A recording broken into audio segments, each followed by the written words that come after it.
Hello student, હું આપણી channel આદર્શ ક્લાસ સુધી તમારું ભવ્ય સ્વાગત કરું છું। આજે આપણે ધોરણ 9 ગણિત ચેપ્ટર 11 પૃષ્ઠફળ અને ઘનફળ તેનો સ્વાધ્યાય 11.3 નો દાખલા નંબર 6 ભણીશું। ચાલો સમયનો બગાડ કર્યા વિના ભણવાની શરૂઆત કરીએ।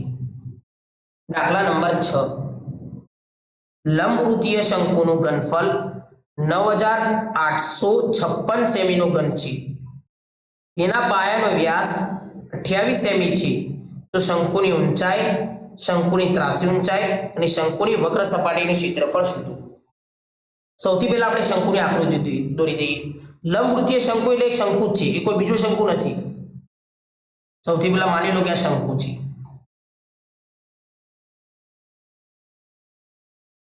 આ શંકુની ત્રિજ્યા છે અને આ શંકુની ઊંચાઈ છે। હવે આપણને રકમ શું કહે છે? લંબવૃત્તીય શંકુનું ઘનફળ કેટલું છે? 9856 સેમીનો ઘન। મતલબ મને શંકુનું ઘનફળ શોધીને આપી દીધું છે, શંકુનું ઘનફળ શોધવાનું નથી। અને પાયાનો વ્યાસ કેટલો આપ્યો છે આપણને? 28 સેમી। તો મને વ્યાસ આપી દીધું છે, કેટલો આપ્યો છે? 28 સેમી। તો મારે શું જોવું? સૌથી પહેલા મારે શું જોવાનું? શંકુની ઊંચાઈ શોધો। તો શંકુની ઊંચાઈ કેવી રીતે શોધીશ બોલો? મને શંકુનું ઘનફળ આપ્યું છે અને શંકુનો વ્યાસ આપ્યો છે, તો શંકુની ઊંચાઈ કેવી રીતે શોધીશ? तो शंकुना घनफलना सूत्रना मददथी હું સૌથી પહેલા ઊંચાઈ શોધી દઉં। ચલો આપણે શોધી દઈએ। મને વ્યાસ આપ્યો છે, સૌથી પહેલા મારે ત્રિજ્યા શોધવી પડશે। વ્યાસ કેટલો આપ્યો છે મને? 28। ત્રિજ્યા શોધવી હોય તો ત્રિજ્યા કેવી રીતે શોધી? ભાગ્યા 2 તો 14 દુ 28। તો મને ત્રિજ્યા કેટલી મળી? 14 સેમી। ત્રિજ્યા 14 સેમી મળી ગઈ। હવે શંકુના ઘનફળના મદદથી હું શંકુની ઊંચાઈ શોધી દઉં। હવે લખીશ શંકુનું ઘનફળ બરાબર, એનું સૂત્ર શું છે? શંકુનું ઘનફળનું સૂત્ર શું છે બોલો? 1/3 પાઈ r નો વર્ગ h। આ સૂત્ર છે। શંકુનું ઘનફળ મને શોધીને આપી દીધું છે, કેટલું આપ્યું છે? 9856 શોધવાનું નથી, મને શોધીને આપી દીધું છે બરાબર। 1/3 એમને લખી દઉં। પાઈ બરાબર કોઈ ઉલ્લેખ કર્યો નથી, તો 22/7 એમને લખી દઉં। ત્રિજ્યા મને આપી દીધી છે, કેટલી આપી છે? 14 ના r નો વર્ગ એટલે 14 અને ઊંચાઈ મને આપેલી નથી, તો શોધવાની છે। હવે જે કટ થતું આપણે કટ કરી નાખીએ, 14 ઉડાડી નાખીએ। 7 દુ 14, બીજું કોઈ કટ થશે? કટ નહીં થાય, તો આપણે લખીશું 9856 તો એમને લખી દઉં। 1/3 એમને લખી દઉં। 22 અને 2 નો ગુણાકાર કરીશ તો કેટલો મળશે બોલો?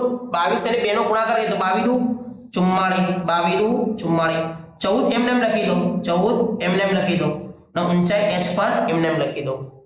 હવે જુઓ, મારે 3 ની બરાબરના આ મકા લાવવા છે, તો શામાં આવશે? ભાગાકારમાં છે તો ગુણાકારમાં આવી જશે। તો લખીશ 9856 ગુણ્યા 3 ભાગ્યા 44 મારે બરાબરના મકા લાવવા છે, ગુણાકારમાં છે તો ભાગાકારમાં આવી જશે 44। અને 14 ના બરાબર ના મકા લાવવા તો ગુણાકારમાં છે, ભાગાકારમાં આવી જશે 14 અને h તો એમને લખી દો, h એમને લખી દો। હવે જે ઉડતો આપણે ઉડાડી દઈએ। જો 9856 અને 44 બંને કટ થશે 2 વડે। શા માટે? બંનેના પાછળ બેકી સંખ્યા છે, તો બંને 2 વડે કટ થઈ જશે, તો આપણે કટ કરી નાખીએ। 2 દુ 4 સૌથી પહેલા આપણે 44 ને કટ કરી નાખ્યું। હવે 9856 ને કટ કરી નાખીએ। સૌથી પહેલા 9 લઈએ, 2 નો વડે 9 સુધી બોલો। 2 ચોક 8, 2 ચોક 8, 9 માં કેટલા બચ્યા? 1 બચ્યા।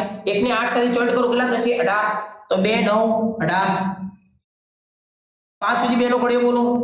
2 દુ 4, 5 માં કેટલા બચ્યા? 1 બચ્યો। 1 ને 6 સાથે જોઈન્ટ કરો તો 2 2 16, તો 2 વડે કટ થઈ ગયા। હજુ 22 અને 4928 બંને 2 વડે કટ થશે। શા માટે? બંનેના પાસે બેકી સંખ્યા છે, તો આપણે કટ કરી નાખીએ। 2 કા 2, 2 કા 2, આમ કા લખીશ। સૌથી પહેલા આપણે 4 ને કટ કરીએ, 2 દુ 4, 9 ને લઈએ, 9 નો કોડે 2 નો કોડે 9 સુધી બોલો। 2 ચોક 8, 9 માં કેટલા બચ્યા? 1 બચ્યા। 1 ને 2 સાથે જોઈન્ટ કરો તો 12 થશે, તો 2 છંગ 12 અને 2 નો કોડે 8 સુધી બોલો। 2 ચોક 8, 2 ચોક 8। હવે જો 24 64, હવે આપણા પાસે જે બચ્યું પહેલા લખી દઈએ। ઉપર શું બચ્યું? 24 64 એટલે 2464 ગુણ્યા 3 ને ભાગાકારમાં શું બચ્યું આપણા પાસે? 11 ગુણ્યા 14, આટલું આપણા પાસે બચ્યું બરાબર। h તો એમને લખી દો। હવે જુઓ 2464 અને 14 હજુ બંને બે વડે કટ થશે શા માટે બંને બેકી સંખ્યા પાછળનો બાર બંનેનો બેકી સંખ્યા છે બંનેના પાછળ 4 4 છે એટલે બે વડે કટ થશે તો 7 દુ 14 2 સીતા 14 આપણે બે નો પડ્યો 2 સુધી બોલો 2 કા 2 2 દુ 4 2 તરી 6 2 દુ 4 હવે જુઓ 1232 અને 11 બંને કટ થશે જુઓ સૌથી પહેલા 12 સુધી 11 નો પડ્યો બોલો 11 એકા 11 12 માં કેટલા બચ્યા 1 બચ્યા 1 ને 3 સાથે જોડ કરો 13 થશે તો 11 નો પડ્યો 13 સુધી બોલો 11 એકા 11 13 માં કેટલા બચ્યા 2 બચ્યા અને 2 ને 2 સાથે જોડ કરો તો 22 તો 11 દુ 22 તો 11 કટ થઈ ગયા હજુ 112 અને 7 કટ થશે જુઓ 7 નો ઘડિયો સૌથી પહેલા આપણે એક લઈએ એક તો નાનો પડશે એટલે એક ને એક ના સાથે જોડ એટલે 11 સુધી આપણે 7 નો ઘડિયો બોલી 7 એકા 7 11 માં કેટલા બચ્યા 4 બચ્યા 4 ને 2 સાથે જોડ કરો તો કેટલા થશે 42 તો 7 છંગ 42 તો આપણને પાસે શું બચ્યું 16 બચ્યા અને 3 અને 16 ને 3 નો ગુણાકાર કેટલો થશે 16 તરી 48 તો h આપણે ઊંચાઈ મળી ગઈ કેટલી મળી 48 સેમી તો આપણને ઊંચાઈ મળી ગઈ હવે આપણે બીજા નંબરમાં શું શોધવાનું શંકુની ત્રાસી ઊંચાઈ તો આપણે શંકુની ત્રાસી ઊંચાઈ શોધી દઈએ જો મારા ભાઈ ત્રિજ્યા r છે અને ઊંચાઈ પણ મળી ગઈ આપણે શોધીએ મારા ભાઈ ત્રિજ્યા છે કેટલી છે ત્રિજ્યા આપણને પાસે 14 સેમી ઊંચાઈ આપણને હાલ જ મળી કેટલી મળી 48 સેમી તો મારે શંકુની ત્રિજ્યા ઊંચાઈ શોધવી ત્રાસી ઊંચાઈ એટલે મારે l શોધવો હોય તો l ના સૂત્રની મદદથી આપણે ત્રિજ્યા ઊંચાઈ શોધી દઈએ શું સૂત્ર છે બોલો l નો વર્ગ બરાબર r નો વર્ગ પ્લસ h નો વર્ગ આ સૂત્ર છે l તો આપણે શોધવાનું છે તો l નો વર્ગ તેમને લખી દઉં ત્રિજ્યા મને આપી છે કેટલી 14 નો વર્ગ ઊંચાઈ પણ મને આપેલી છે કેટલો આપી છે 48 તો 48 નો વર્ગ હવે 14 નો વર્ગ કેટલો થાય બોલો 14 ગુણ્યા 14 આપણે 14 નો વર્ગ એટલે 14 ગુણ્યા 14 કરી નાખીએ તો આપણને જવાબ મળી જશે 0 4 એકા 4 1 એકા 1 ચોગું ચોગું 16 4 એકા 4 ને 1 5 अब બંને સંખ્યાનો સરવાળો કરી દઈએ 6 5 અને 4 9 1 196 આપણે જવાબ મળ્યો અને 48 ગુણ્યા 48 કેટલા થશે તો આપણે એનો ગુણાકાર કરી નાખીએ 48 ગુણ્યા 48 એક 0 મૂકી દો બે નીચે બે સંખ્યા છે એટલે 8 ચોક 32 ચોગું ચોગું હોળ ને 17 18 ને 19 એઠું એઠું 64 ના 8 ચોક 32 32 ના 6 કેટલા થશે 38 એ બંને સંખ્યાનો સરવાળો કરી દઈએ 4 8 ને 2 10 9 ને 1 10 10 ને 3 13 ને 2 તો કેટલો જવાબ મળે મને l નો વર્ગ બરાબર 14 નો વર્ગ કેટલો મળ્યો 196 અને 48 નો વર્ગ કેટલો મળ્યો મને 2304 હવે બંને સંખ્યાનો આપણે સરવાળો કરી દઈએ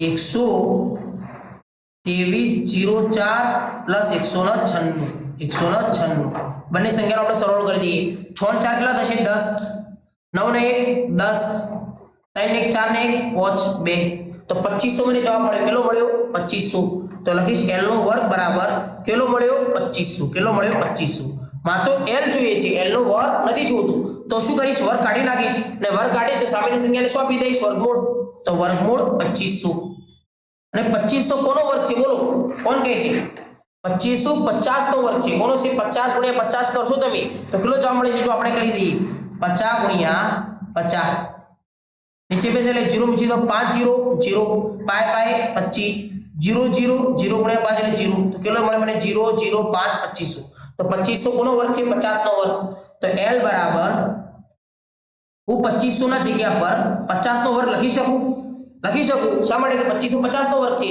અને ગણિતનો નિયમ છે કે વર્ગ અને વર્ગમૂળ બંને ભેગા થઈ જાય તો ઉડી જાય તો l બરાબર આપણને કેટલા મળ્યા બોલો 50 સેમી કેટલા મળ્યા 50 તો l નો જવાબ પણ આપણને મળી ગયો l બરાબર 50 સેમી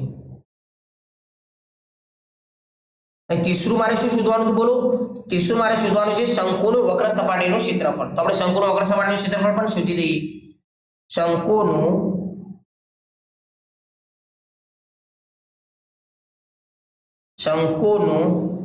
વક્ર સપાટીનું ક્ષેત્રફળ એનું સૂત્ર શું છે બોલો પાઈ આર એલ પાઈ બરાબર કોઈ ઉલ્લેખ કરી નથી તો 22/7 ત્રિજ્યા આપણને આપેલી હતી કેટલી આપી હતી 14 સેમી તો 14 અને એલ આપણને હાલ જ મળ્યો કેટલો મળ્યો 50 તો એલ બરાબર 50 લખી દો હવે જે ઉડતું આપણે ઉડાડી દઈએ 7 દુ 14 22 દુ હવે ઉપરવાળી સંખ્યાનો આપણે ગુણાકાર કરીએ તો 22 દુ કેટલા થશે 44 અને 44 ગુણ્યા 50 કરીએ તો આપણને જવાબ મળી જશે 44 ગુણ્યા 50 એક જીરો મૂકી દઉં 5 ચોંગ 20 5 ચોંગ 20 5 ચોંગ 20 ને 21 ને 22 0 ગુણ્યા 4 0 0 ગુણ્યા 4 0 તો 0 0 2 2 તો કેટલો મળે મને વક્ર સપાટી 2200 સેમીનો વર્ગ આપણે બધું માપ સેમીમાં આપી દીધું ને હા સેમીમાં 2200 સેમીનો વર્ગ તો શંકુનું વક્ર સપાટીનું ક્ષેત્રફળ પણ આપણને મળી ગયું આઈ હોપ હું આશા રાખું છું કે તમને આ દાખલો સમજાયો છે ચાલો આપણે નેક્સ્ટ લેક્ચરમાં મળીએ